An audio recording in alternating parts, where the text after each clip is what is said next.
Sir இப்போ வந்து ஒரு பொருளை வந்து தவறாக விளம்பரப்படுத்தி பயனற்றதாக இருந்தால் அதை எங்கே சார் புகார் அளிக்க முடியும்? முதல்ல ஃபர்ஸ்ட் ஆஃப் ஆல் வந்து பயனற்றது அப்படின்னு இருந்ததுன்னா நீங்கள் வந்து கன்சியூமரில் போயிடலாம். கன்சியூமர் ப்ரொடெக்ஷன் ஆக்டில் நீங்கள் வந்து கன்சியூமர் ஃபோரமில் பண்ணலாம். 2 வகையாக பண்ண முடியும். ஒன்று வந்து சிறிய பொருள், அது வந்து பப்ளிக் நிறைய பயன்படுத்துகிற பொருளாக இருந்ததுன்னா கன்சியூமர் அஃபேர் டிபார்ட்மெண்ட்டில் நீங்கள் டைரெக்டாக அந்த டோல் ஃப்ரீ நம்பருக்கோ இல்லை அந்த இமெயிலுக்கோ டைரெக்டாக கம்ப்ளைண்ட் பண்ணி அதை வந்து அவங்க பேரில் நடவடிக்கை எடுக்க முடியும். அந்த டிபார்ட்மெண்ட்லேயே நடவடிக்கை எடுப்பாங்க. நம்பர் 1. நம்பர் 2 எடுத்துக்கிட்டால் நீங்கள் வந்து உங்களுக்கு பெரிய நஷ்டம் ஏற்படும் பட்சத்தில் நீங்கள் தாராளமாக உங்களோட கிளைம்ஸ், எனக்கு இத்தனை லட்சம் எனக்கு நஷ்டஈடு வேணும்னு சொல்லி நீங்கள் நுகர்வோர் நீதிமன்றத்தில் போய் அது பண்ணிட முடியும்.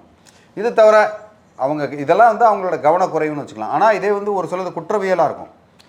வெளியில் ஒரு ஒரு ஒரு பேர் இருக்கும், உள்ளுக்குள்ளே வேறு ஒரு சமாச்சாரம் இருக்கும், வேறு சம்மந்தமே இல்லாமல் இருக்கும். அதெல்லாம் வந்து குற்றவியல்லையே வந்துடும். டைரெக்டாக வந்து நீங்கள் அதை போலீஸ்லேயே நீங்கள் கம்ப்ளைண்ட் கொடுக்க முடியும், க்ரைமில் கொடுக்க முடியும். ஏன்னா இந்த மாதிரி ஒரு குற்றம் செஞ்சுருக்காங்க அப்படின்னு டைரெக்டாக அதில் வந்து கம்ப்ளைண்ட் பண்ண முடியும். தாராளமாக இது மாதிரி நடவடிக்கை நிறைய எடுத்திருக்காங்க. நடவடிக்கை எடுக்கிறதுக்கு உண்டான வாய்ப்பு அதிகமாக இருக்குது. அதுக்கு உண்டான எவிடன்ஸு மற்ற விஷயங்கள்லாம் நீங்கள் திரட்டணும். சும்மா என்ன வாய்மொழியாக எனக்கு இந்த மாதிரி பண்ணாங்க ஏமாற்றிட்டாங்க இல்லாமல் அதுக்கு வந்து ஒரு ஃபோட்டோ எடுக்கணும், வீடியோ எடுக்கணும், அதை ஓப்பன் பண்ணி இந்த மாதிரி உள்ள பொருள் இருக்குது அப்படின்றதும் நீங்கள் நிரூபிக்கணும்.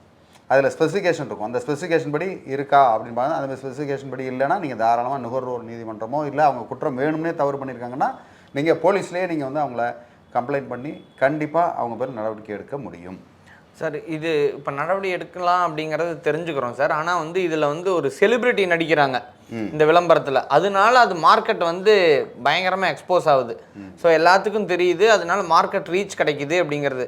இப்போ வந்து ப்ராடக்ட் மேலே மட்டும் நம்ம கம்ப்ளைண்ட் எடுக்க முடியுமா, இல்லை இதை விளம்பரப்படுத்தின செலிபிரிட்டி மேலேயும் கம்ப்ளைண்ட் எடுக்க முடியுமா சார்? விளம்பரப்படுத்துகிறவங்களே கீழே தான் வந்து ஒரு ஸ்டார் போட்டு சொல்லிடுவாங்களே, இது வந்து ஒரு சில சட்டத்திட்டத்துக்கு உட்பட்டது, எங்களுக்கு இதுக்கு சம்மந்தம் இல்லை, இந்த பர்டிகுலர் சோப்பு உபயோகித்து அதுக்காக ஏதோ சொறி சரங்கு வந்துருச்சு, உடனே அந்த நடிகை ஒரு பர்டிகுலர் நடிகை வந்து அவங்க எனக்கு ரொம்ப என்னுடைய மேனி வந்து ரொம்ப பளபளன்னு இருக்கிறதுக்கு காரணம் இந்த சோப்பு தான், தலை கூந்தல் வந்து பிரமாதமாக இருக்கிறதுக்கு காரணம் இந்த ஷாம்பு தான் அப்படின்னு சொல்லிட்டு இந்த ஷாம்பு போட்டு மொட்டையானவங்க உண்டு, இந்த சோப்பை போட்டு உடம்பு அரிப்பு வந்ததெல்லாம் உண்டு. அதெல்லாம் நிறையா சம்பவங்கள் வந்திருக்கு. அதுக்காக அந்த நடிகை மேலெல்லாம் போய் போட முடியாது. அந்த நடிகையுமே வந்து அவங்க டிஸ்க்ளைமர் போட்டுருவாங்க, இது வந்து நாங்கள் விளம்பரத்துக்கு தான் நடிக்கிறோம், இது வந்து கிடையாதுன்னு. அதுலேயே விளம்பரம் இருக்கும், அது சின்ன சின்ன எழுத்துக்களில் இருக்கும். நீங்கள் வரும்போது அந்த விளம்பரத்துக்கு கீழேயே பார்த்தீங்கன்னா தெரியும், அந்த சின்னதாக போகும், அதை நம்ம படிக்கிற அளவுக்கு இருக்காது. பட் ஆதாரப்பூர்வமாக உங்களால் அதை நிரூபிக்க முடியாது. அதனால் அந்த நிறுவனத்தின் பேரில் தான் நீங்கள் வந்து நடவடிக்கை எடுக்க முடியும் இந்த மாதிரி தவறாக இருக்கும் பட்சத்தில். சார் இப்போ வந்து எனக்கு 1 வருஷமாக நான் இந்த ப்ராடக்ட்டை யூஸ் பண்ணதுக்கப்புறம் எனக்கு தவறுன்னு தெரிய வந்ததுக்கப்புறம் எந்த அளவுக்கான மான நஷ்ட வழக்கு நம்ம போட முடியும் சார்? அதில் தாராளமாக உங்களுடைய எவ்வளோ கிளைமோ, நீங்கள் வந்து இவ்வளோ மன உளைச்சலுக்கும் இல்லை உடல் ஆரோக்கியம் கெட்டு போனதுக்கும் நீங்கள் வந்து 1 கோடி ரூபா கூட நீங்கள் அது பண்ண முடியும். அது வந்து உங்களுடைய நேச்சர் ஆஃப் அந்த இஷ்யூவை பொறுத்து இருக்குது.